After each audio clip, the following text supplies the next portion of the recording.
Welcome to section 1 of cardiac embryology.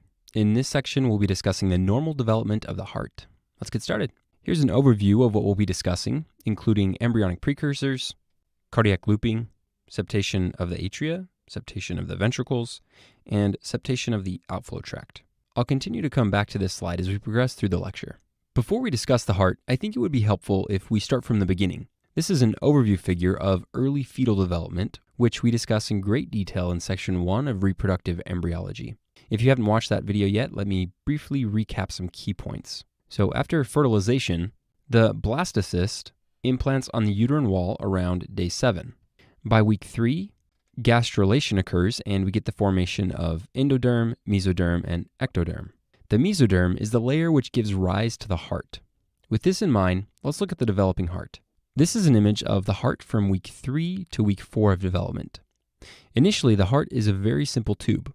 Blood flows into the sinus venosus, which you can see right here, and travels out of the truncus arteriosus, which you can see up at the top part of the image right here.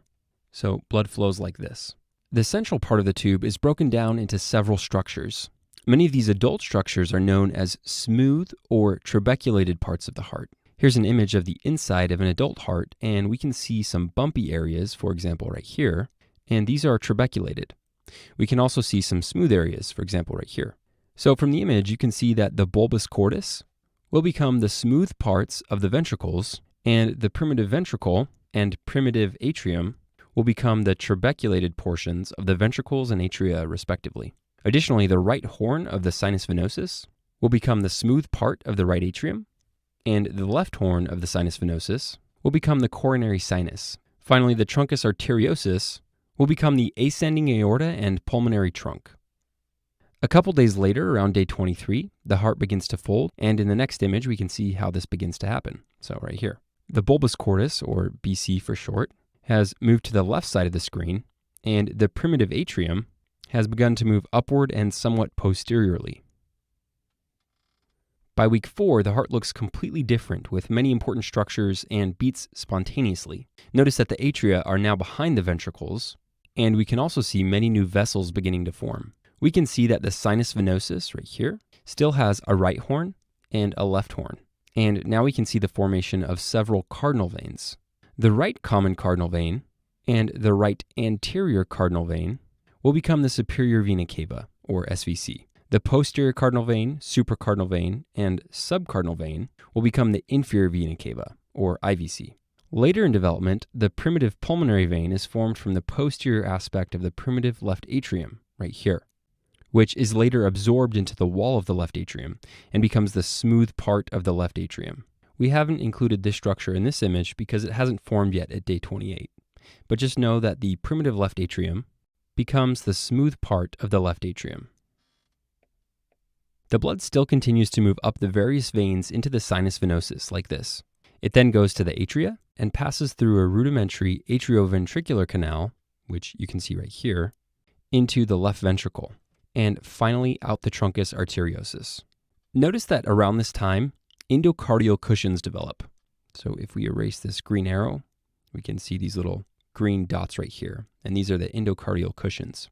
These grow and divide the heart so that there are two separate canals, a right atrioventricular canal and a left atrioventricular canal. Eventually, the endocardial cushions give rise to the atrial septum, the valves of the heart, and the membranous portions of the interventricular septum. Here's a table that summarizes what we just covered. Here you can see what each embryonic structure becomes in an adult. Here's an image of the adult heart, and we can see many of these structures, such as the SVC, IVC, right atrium, and so forth. If you look at a posterior view of the heart, we can see the coronary sinus right here, and this drains blood from the heart into the right atrium. So far we've discussed embryonic precursors. Now let's move on to discuss cardiac looping. As you hopefully noticed, the heart undergoes some pretty intricate looping throughout development. The folding or looping process helps the heart establish the correct orientation, with the heart positioned from the right to the left within the thorax. This looping process begins during week 4 of gestation and requires dyning to work properly. Therefore, if dyning is defective, then this can lead to dextrocardia. The syndrome known to cause this is Cartaginer syndrome. We cover this in much more detail in our biochemistry section. Here we have two chest x-rays. On the left, we can see what normal looks like. Notice that the heart is oriented towards the patient's left side, so like this.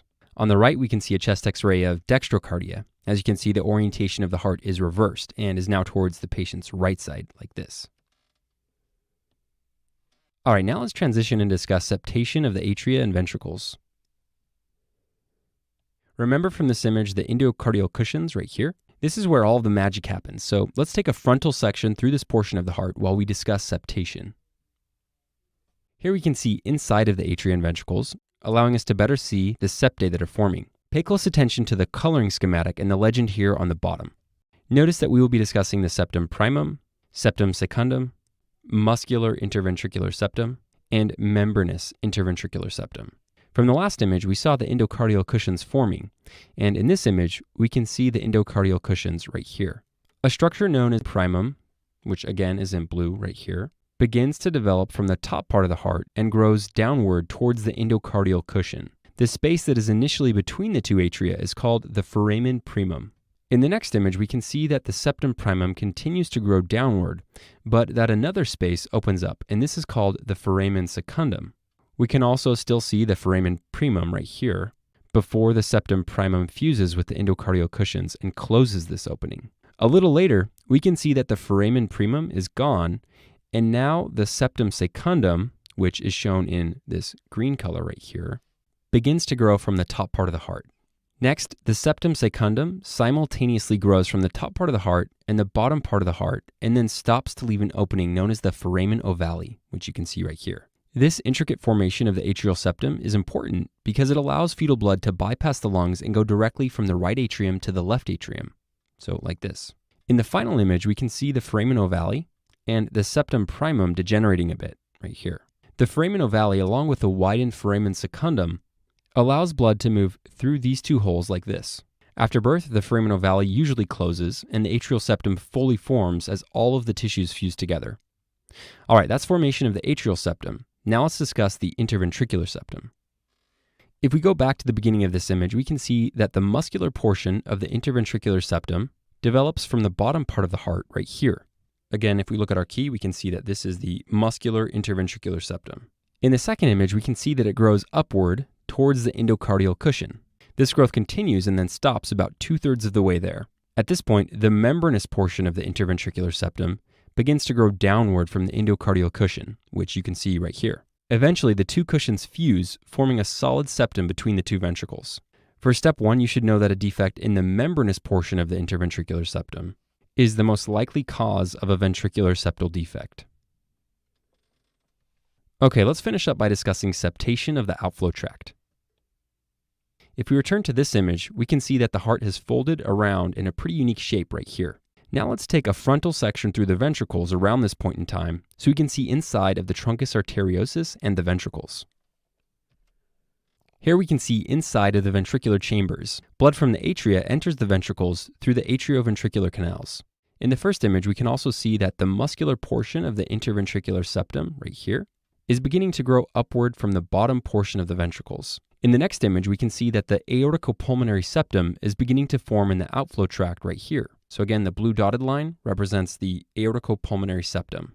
This occurs as neural crest cells and endocardial cells migrate to this area.